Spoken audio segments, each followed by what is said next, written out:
Sir ഇവിടെ dead body കിടന്നേ.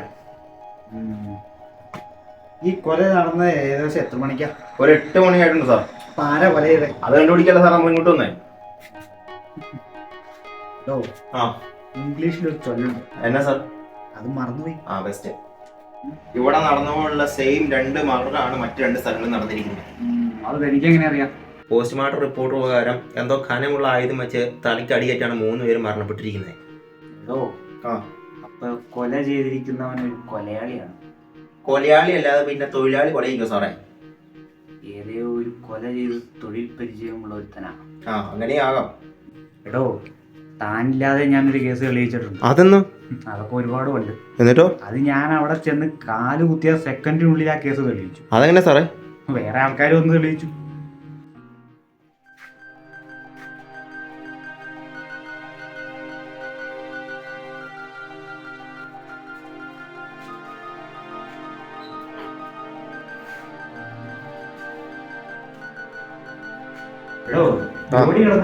അതെ sir.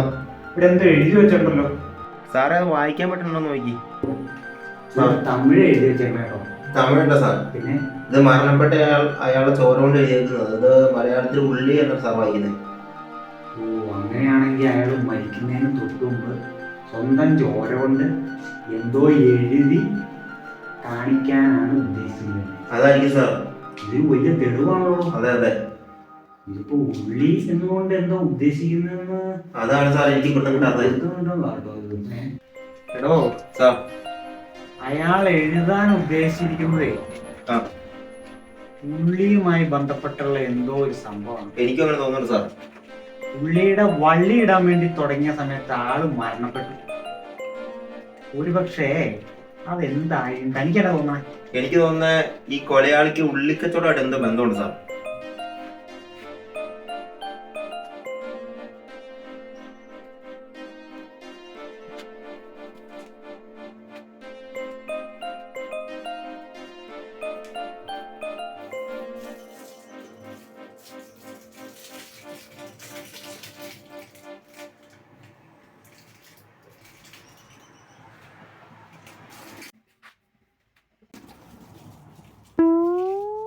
Sir, സാറിനെ പണി കാണിക്കുന്നത് അത് തെളിവല്ലായിരുന്നോ? പിന്നെ എന്നാ തെളിവ്? നല്ല മോട്ടായി. സാർ, ഈ പ്രദേശവാസി ഒരാളെ ഞാൻ കുറച്ചുമേ പരിചയപ്പെട്ടിരുന്നു. അയാൾ പറയുന്നത് ഈ വീടിനുള്ളിൽ അമാനുഷികമായിട്ട് എന്തൊക്കെയോ നടന്നിരുന്നു എന്നാണ്. അങ്ങനെയാണെങ്കിൽ ആ പ്രദേശവാസി ഒന്ന് കാണണമല്ലോടോ. ഞാൻ വിളിച്ചോണ്ടിരാ സാർ. ഇവിടെ ഒപ്പുണ്ട്. വിളിച്ചോണ്ടോ സാർ. ഇതാണ് ഞാൻ പറഞ്ഞ പ്രദേശവാസി. കയറിയോളൂ. താനാണോ ഇവിടെയുള്ള ഒരേ ഒരു താമസക്കാരൻ? അതെ, ഈ പ്രദേശവാസിയാണ് സാർ. എന്താ പേര്? പാസി. എടോ, താൻ എന്നോട് പറഞ്ഞ കാര്യങ്ങളൊക്കെ സാറോടും കൂടെ പറ. സാർ, ഇവിടെ പ്രേതശല്യമുണ്ട്. എന്തോ ഒരു അമാനുഷിക ശക്തി ഇവിടെ ഉണ്ടെന്നാണ് പറയുന്നത്. ഒത്തിരി പേരെ കൊന്നു. മരിച്ചയാളെ ആ അമാനുഷിക ശക്തി കൊന്നാണെന്ന് സംശയമുണ്ട് സാർ. അപ്പൊ താൻ പറയുന്നത് മരിച്ചയാളെ കൊന്നത് ഒരു പ്രേതമാണെന്നാണല്ലേ? തനിക്കെന്താടോ പണി? സാറേ, ഞാനിവിടെ ചായക്ക് നടക്കുക. വർഷങ്ങളായി നടത്തുന്നു. നല്ല സൂപ്പർ ചായ ഉണ്ട്. നല്ല സൂപ്പർ ഉള്ളിപ്പടി. നല്ല ഉള്ളിപ്പടയെന്ന് വെച്ച് കഴിഞ്ഞാൽ നല്ല ഉള്ളിപ്പടയെന്ന് വെച്ച് കഴിഞ്ഞാൽ ഈ നാട്ടിൽ വേറെ ഒരു ചായപ്പടയും കിട്ടത്തില്ലേ. മറയൂരിൽ നിന്ന് കൊണ്ടുവന്ന ഉള്ളിയാ സാറേ. എന്നാ പോകുന്ന നേരത്ത് നമുക്ക് ഓരോ ഉള്ളിയോടെയും ചായ വെച്ചിട്ട് പോയാലോ? വന്നേക്കാൻ കഴിക്കാനായിട്ട് കേട്ടോ. താൻ അയാളെ ശ്രദ്ധിച്ചോ? അയാൾ പറയുന്ന ഓരോ കാര്യത്തിലും ഉള്ളിവട എന്ന വാക്ക് ഒരുപാട് തവണ പറഞ്ഞു. അതെ സാർ, ഞാൻ ശ്രദ്ധിച്ചായിരുന്നു. ഉള്ളിവടയെ കുറിച്ച് അയാൾ വളരെ വ്യക്തമാക്കിയാണ് സംസാരിച്ചത്. അതെ അതെ. ഇതിൽ നിന്നും തനിക്ക് എന്ത് പിടികിട്ടി? എനിക്ക് തോന്നുന്നുണ്ടല്ലോ സാർ, ഈ മരിച്ചയാൾ മിക്കവാറും അവിടെ ഉള്ളിവട കഴിക്കാൻ കിട്ടിക്കാനില്ല. ആ വിഷമത്തിൽ അയാൾ മനം നൊന്തായിരിക്കും മരിച്ചിരിക്കുന്നത്. അയാളുടെ ആ ഒരു പെരുമാറ്റത്തിലും മറ്റും ഒരു പ്രതിയുടെ സെറ്റപ്പ് ഒക്കെ എനിക്ക് തോന്നിയിരുന്നു സാർ. അതാ ഞാൻ പറഞ്ഞപ്പോ നമുക്കൊന്ന് അയാളെ ചോദ്യം ചെയ്ത് കഴിഞ്ഞാൽ കിട്ടും. ഞാൻ അയാളെ വിളിക്കാം സാർ. വിളിക്ക്. എടോ, കയറുന്നേ പോലെ അങ്ങനെ ഇങ്ങോട്ട് നീങ്ങി. എടോ ബാസി, തനിക്ക് തന്റെ കടയിൽ ഉണ്ടാക്കുന്നതിൽ ഏറ്റവും ഇഷ്ടപ്പെട്ട പലഹാരം ഏതാ? ഉള്ളിവട സാർ. ഈ ഉള്ളിവട തനിക്ക് എന്തുകൊണ്ടാണ് ഇത്ര ഇഷ്ടപ്പെടാൻ കാരണം? ആർക്ക് ഉള്ളിവടക്കൊക്കെ ഉള്ളി ഉള്ളതുകൊണ്ട്. ബാസി, താൻ പെട്ടല്ലോടോ. ഈ കൊല ചെയ്തത് താനാണ്. അതെങ്ങനെ എനിക്ക് മനസ്സിലായെന്നല്ലേ പറഞ്ഞുതരാം. ഇവിടെ വന്നപ്പോ തൊട്ടുള്ള തന്റെ ഉള്ളിവടയെ കുറിച്ചുള്ള പുകഴ്ത്തിയുള്ള പറച്ചില്. ഉള്ളിവടയാണ് തനിക്ക് ഏറ്റവും ഇഷ്ടപ്പെട്ട ഭക്ഷണം. തൻ്റെ കടയിൽ ഏറ്റവും വിറ്റഴിക്കുന്ന ഭക്ഷണവും ഉള്ളിവടയാണ്. താൻ ഞങ്ങളോടും പറഞ്ഞില്ലയോ തൻ്റെ കടയിൽ ഒന്ന് ഓരോ ഉള്ളിവടയും ചായയും കുടിച്ചിട്ട് പോയി.